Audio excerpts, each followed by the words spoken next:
If you simply sit here as a piece of life, not as a man or a woman, not as a Hindu or a Christian, not as an Indian or an American, not as anything, simply as a piece of life, you will see, the mind will become still.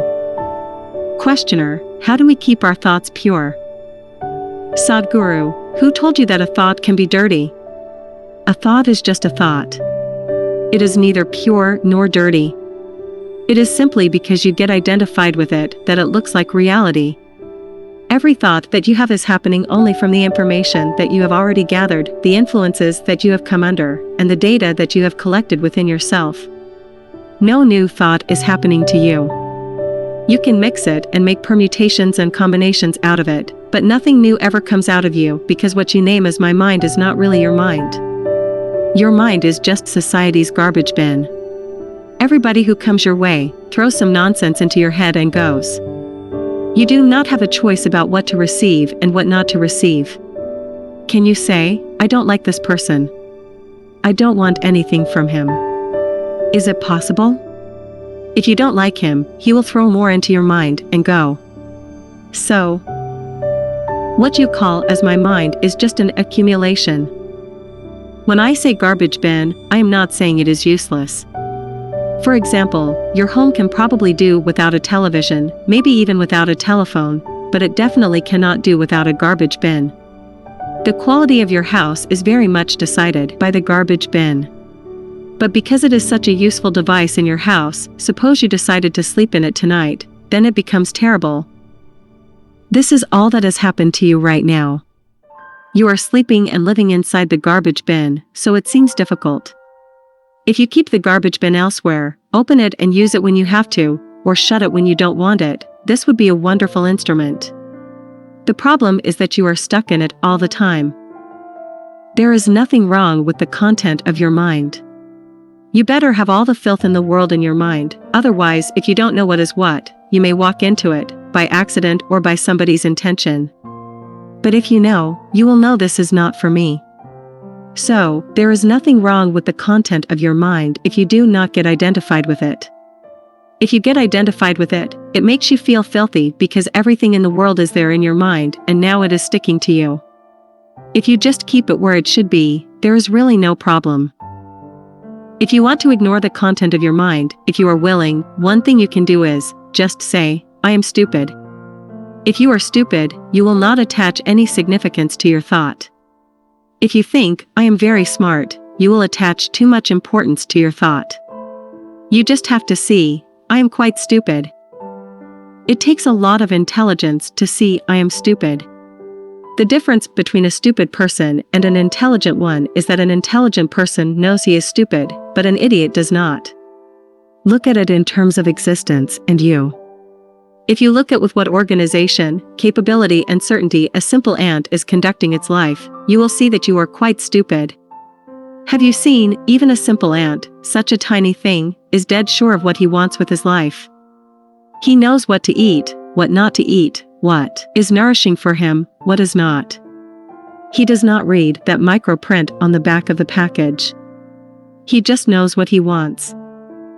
If you look at every life, if you look at how every atom is functioning, you will realize you are stupid.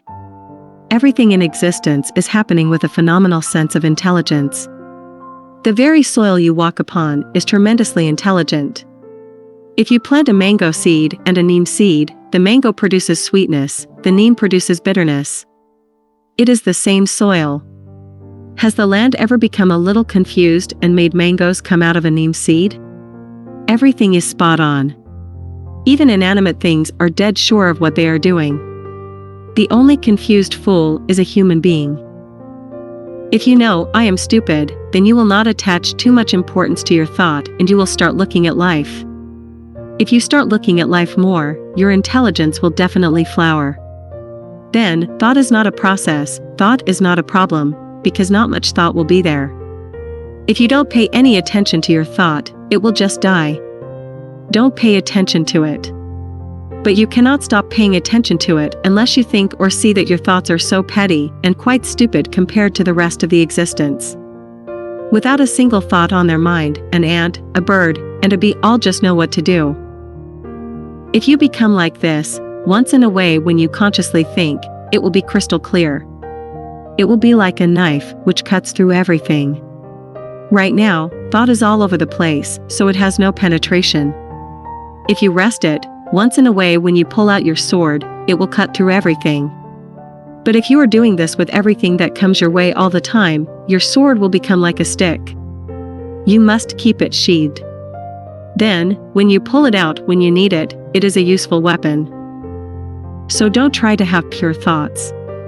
Pure thoughts are most dangerous because you will get terribly attached to them. What is a pure thought?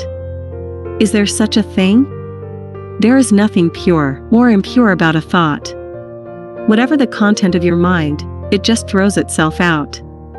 Don't pay any attention to it unless you consciously bring it forth. If you consciously generate a thought, that is different. Then you will naturally create the kind of thought you want. Otherwise, these thoughts are just random happenings. That should stop. If thoughts are going on continuously, if you are having mental diarrhea, you obviously ate some bad food. You have physical diarrhea because you eat bad food. If you have mental diarrhea, you obviously consumed something wrong. The moment you identify yourself with something that you are not, you are finished, your mind is in a continuous run. There is no other way. Do what you want, try as hard as you want, it is not going to stop. But if you take away these identities, if you simply sit here as a piece of life, not as a man or a woman, not as a Hindu or a Christian, not as an Indian or an American, not as anything, simply as a piece of life, you will see, the mind will become still. Now, when you want to think, you can think, but if you don't want to think, you don't think. That is how it should be. If I want to move my hand, I move my hand. If I don't want to, I keep it still. This is a useful body. Suppose it was moving all the time, wouldn't this be a crazy body? If the same thing is happening to your mind, is that not a crazy mind?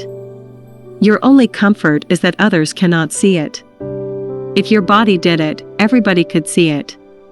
When your mind does it, everybody cannot see it, but people can see it if they watch you close enough.